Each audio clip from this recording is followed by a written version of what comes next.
কথায় আছে, যার শেষ ভালো তার সব ভালো।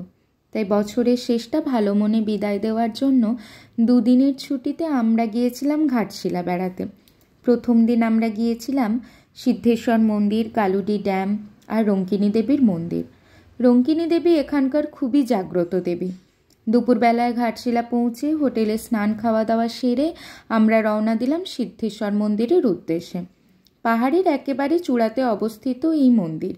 পাহাড়ি পাথুরে পথে এক প্রকার ট্রেক করে উঠতে হয় মন্দিরে। আমরাও তেমনই গাড়ি নিচে রেখে পাহাড়ি পথ ধরে চললাম মন্দিরের উদ্দেশ্যে। পথটা বেশ আবুড়া খাবুড়া, তাই একটু ধীরে উঠতে হয়, না হলে পা মচকে যেতে পারে অথবা খুব সহজেই হাঁপিয়ে যেতে পারেন। উঠতে একটু বেগ পেতে হলেও দুধারের জঙ্গল আর ত্রিভুজের মতো পাহাড়ের সারিগুলো দেখলে মনটা অভিভূত হয়ে যায়। পাহাড়, জঙ্গল, ড্যাম, ঝর্ণা ইত্যাদি নিয়ে ঘাটশিলা আমার বেশ লেগেছে। শান্তিতে নিরিবিলিতে 2 দিন ছুটি কাটাতে চাইলে এটা তার উপযুক্ত স্থান হতেই পারে। যেতে যেতে বেলপাতা দেখতে পেয়ে আমরা তুলে নিয়ে গিয়েছিলাম। মন্দিরে গিয়ে শিবের মাথায় জল ঢেলে বেলপাতা দিয়ে পুজো দিলাম। বেশ ভালো লাগলো। পাহাড়ের ওপর থেকে চারদিকের প্রাকৃতিক সৌন্দর্যটা ছিমছামের ওপর বেশ ভালো। পাহাড় থেকে নামার সময় বিকেল গড়িয়ে প্রায় সন্ধ্যা হয়ে গিয়েছিল, আর সেই জন্য পর্যটকের পরিমাণ বেশ কম ছিল। আমাদের সাথে থাকা ছোট্ট সদস্য, সেও আবার একটুখানি পথ নিজে হেঁটে নামল। সন্ধ্যার সময় এই জঙ্গলের চারিদিকটা দেখতে বেশ রোমাঞ্চকর লাগে। আর যে পথ দিয়ে আমরা ফিরছিলাম সেই পথটা তো আরও সুন্দর। এই হলো সেই পথ। অন্ধকারে চারিদিকে জঙ্গল মিলে এই রাস্তাটা কিন্তু একটু ভীতি ভীতি লাগলেও বেশ ভালো। আর এই হলো গালুডি ড্যাম। আমরা গালুডি ড্যাম দিয়ে যখন বিকেলের দিকে যাচ্ছিলাম তখন তার রূপ ছিল অন্যরকম, কিন্তু এই সন্ধ্যার সময় আলোগুলো জ্বলে ওঠার কারণে এখন আবার অন্যরকম সুন্দর লাগছে। সন্ধ্যার পর এখানে দেখার মতো খুব একটা কিছু নেই, একেবারেই শান্ত নিরিবিলি জায়গা কিনা। যদিও গালুডি ড্যাম দেখার পর আমরা গিয়েছিলাম রঙ্কিনী দেবীর মন্দির দেখতে।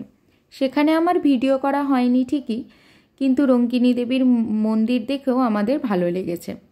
এরপর ফিরে গেলাম হোটেলে। পরের দিনের জন্য আমাদের যাত্রা শুরু হলো রাতমোহনা দিয়ে। এই হলো রাতমোহনা। রাতের বেলা জ্যোৎস্নার আলো পড়ে নাকি জায়গাটা বেশ মায়াবী হয়ে ওঠে। আর এটা হলো সুবর্ণরেখা নদী। এখানে একটা ছোট্ট ঝর্ণাও ছিল। শীতকাল বলে ঝর্ণাতে জলের পরিমাণ কিছুটা কম থাকলেও দেখতে ভালো লাগছিল। এরপর আমরা গিয়েছিলাম স্বর্গীয় উপন্যাসিক বিভূতিভূষণ বন্দ্যোপাধ্যায়ের বসতবাটি গৌরীকুঞ্জে।